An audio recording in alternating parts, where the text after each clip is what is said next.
আপনারা যেই অন্তর্বর্তী সরকারের দায়িত্ব গ্রহণ করেছেন প্রায় 2 সপ্তাহ পার হতে চলল, কেমন ফিল করছেন? কারণ আপনি এইরকম দায়িত্বের আগেও ছিলেন। এটা অনুভূতির কোনো ব্যাপার না, এটা দায়িত্বের ব্যাপার। তো দায়িত্ব পালন করে যাচ্ছে। আচ্ছা, সারা দেশে উপজেলা প্রশাসন এবং পৌরসভায় মেয়র এবং উপজেলা চেয়ারম্যানদের পদ থেকে আপনার অপসারণ করা হয়েছে। এখন ওই জায়গাটা দেওয়া হয়েছে প্রশাসক।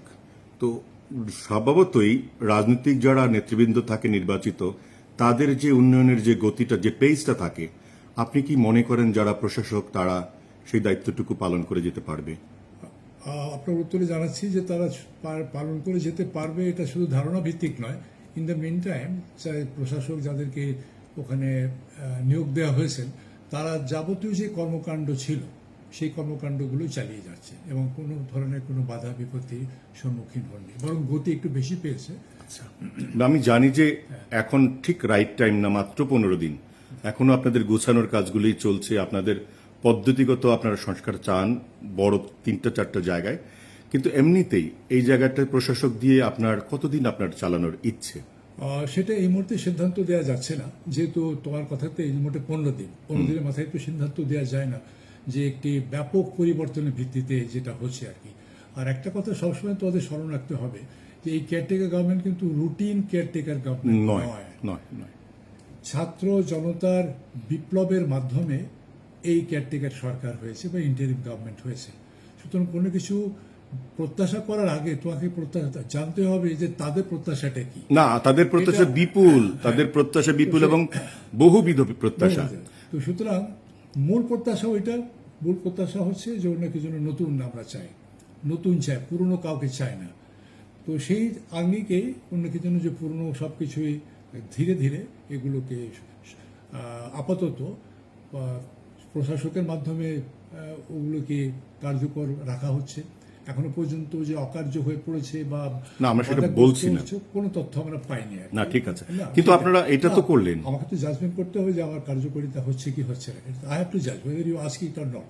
আচ্ছা, ইট ইজ মাই, মানে আপনি প্রোঅ্যাক্টিভ হয়ে বলে দিচ্ছেন। প্রোঅ্যাক্টিভ হয়ে বলে দিচ্ছি।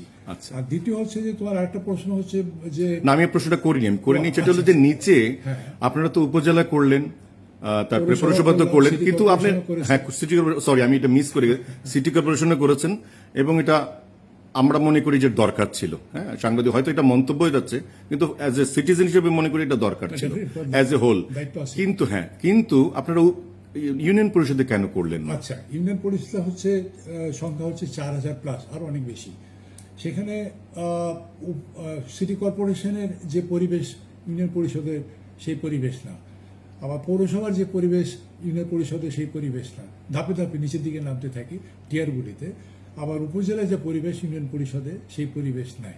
ইউনিয়ন পরিষদের কার্যকলাপ চালানোর জন্য প্রথম দিনই আমরা যেমন অনেকে পাওয়া যায়নি, অনেকে পাওয়া যাচ্ছে, যেটা সবচেয়ে বেশি দৈনন্দিন লাগতো, প্রত্যেকদিনই মারা যাচ্ছে, প্রত্যেকদিনই জন্ম হচ্ছে, এই জন্ম মৃত্যু নিবন্ধনটা প্রথম কয়েকদিন বাধাগ্রস্ত ছিল।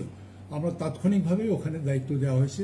উপজেলা পরিষদের 16-17টা অফিসার আছে, তাদেরকে ভাগ ভাগ করে আমরা দায়িত্ব দিয়েছি যে ফার্স্ট থিং ফার্স্ট হচ্ছে জন্ম হচ্ছে সেটা নিবন্ধন, আর তোমার মৃত্যু নিবন্ধন করা, যেটা প্রত্যেক দিন দৈনন্দিন হচ্ছে, সেটা কার্যক্রম চালু হয়ে গেছে ডে ওয়ানেই।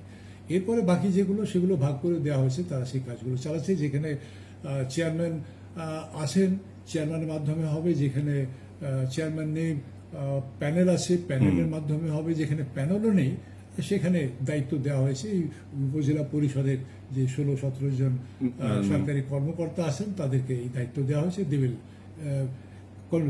কন্টিনিউ দ্য ওয়ার্কস যেটা ইউনিয়ন পরিষদে করণীয় ছিল। এবং ইউনিয়ন পরিষদের কাজগুলো চেয়ারম্যান নির্বাচিত ছিলেন, প্যানেল চেয়ারম্যান নির্বাচিত ছিলেন, সদস্যরা নির্বাচিত ছিলেন। কাজ কে করত? কর্মচারীরাই করত, এই অফিসাররাই করত। সুতরাং তাদের হাতে সরাসরি এখন তারাই করছেন। এখন এই পুরো কাজটা করবার পরে আপনি একটা এফজিডি করে দেখেছেন কিনা, মানে যে উদ্দেশ্য নিয়ে আপনারা করেছেন সেটা অ্যাচিভ করা যাচ্ছে? সেটা অ্যাচিভ করা যাচ্ছে, আমরা নিয়মিত খবর পাচ্ছি যে এখন পর্যন্ত কোনো বাধা আসেনি। মাঝখানে যে বন্যা এসে গেল, অপ্রত্যাশিত, সেখানেও আমরা প্রথম দিনই একবার ইউনিয়ন পর্যায় পর্যন্ত, আমরা প্রথম, এই মন্ত্রণালয় প্রথম ইউনিয়ন পর্যায় পর্যন্ত সমস্ত যারা যারা দায়িত্বে আছেন, প্রশাসক এবং অন্যান্য সবাইকে দায়িত্ব দেওয়া হয়েছে যে তারা তাৎক্ষণিকভাবে মাঠে থাকবেন, মাঠে থেকে তাদের সার্বিক সহায়তা দেবেন এবং কোঅর্ডিনেট করবেন। এই যে ত্রাণ যাচ্ছে, যুব সমাজ এগিয়ে আসছে, তাদের সকলকে মিলে সমন্বয়। কিন্তু ক্রাইসিসের ভিতরে একটা ভালো দিক আমরা খুবই অভাবনীয় দেখলাম, সেটা নিশ্চয়ই আপনি নোটিস করেছেন। মানুষের ভিতরে ক্রাইসিস যখন পড়ে তখন দারুণ একটা ঐক্য গড়ে উঠেছে, যেটা যেটা মানে মানুষ এখন প্রচন্ডভাবে ইউনাইটেড হয়ে গেছে। এইটা আপনি কি ব্লেসিং হিসেবে তো দেখছেন? এটা ডেফিনেটলি ব্লেসিংস হিসাবে দেখলে আবার অন্যরকম বলা হবে যে ব্লেসিংস ইন ডিসগাইজ, সেটা না, আমি সেটা মিন করিনি। না, মেনে না। তো এখানে হচ্ছে যে এটাতেই প্রমাণিত হচ্ছে যে সারা দেশের মানুষ একত্রিত হয়ে কাঁধে কাঁধ মিলিয়ে তারা আজকে মানুষের পাশে, তারা ফিল করছে দেশটা তার। হ্যাঁ, এবং এই যে বিলঙ্গিংনেস, আমার লোক ক্ষতিগ্রস্ত হচ্ছে, আমি তার পাশে দাঁড়াই। তো এটা আমি প্রত্যেক বক্তব্যে বলে যাচ্ছি যে এখানে যে তরুণ সমাজ এবং তারা যে একত্রিত করেছে, যুব সমাজ একত্রিত করছে সকল মানুষকে, এবং ত্রাণের জন্য তারা গলাপানিতে পর্যন্ত নেমে পানি এগুলো দিয়ে আসছে, যেখানে যেখানে নৌকা যেতে পারছে না, সব জায়গাতে হেলিকপ্টার যাওয়া সম্ভব নয়। তো এই ত্রাণ কার্যে প্রত্যেক জেলাতে, প্রত্যেক উপজেলাতে এবং প্রত্যেক ইউনিয়ন পরিষদে তাদের পাশে তাদের সঙ্গে সহায়ক ভূমিকা পালন করছে এই ইউনিয়ন পরিষদের কর্মকর্তা কর্মচারী। আপনাকে অসংখ্য ধন্যবাদ, কারণ আপনার কর্মব্যবস্থার ভেতর থেকে হঠাৎ করে ঢুকে পড়েছি। নিশ্চয়ই ওইটুকু আপনার খান্তিটুকু আপনি মাফ করে দেবেন, এবং আমরা চাই, সারা দেশের মানুষ চাই আপনাদের যে গোল সেটা আপনারা অ্যাচিভ করেন। অন্তত 2007 এবং 2008 যে অভিজ্ঞতা আমাদের হচ্ছে সেটা মতো যেন অন্তত না হয়। আমরা সকলেই চাই আপনারা সফল হন। থ্যাংক ইউ, ধন্যবাদ সুমন। Thank you.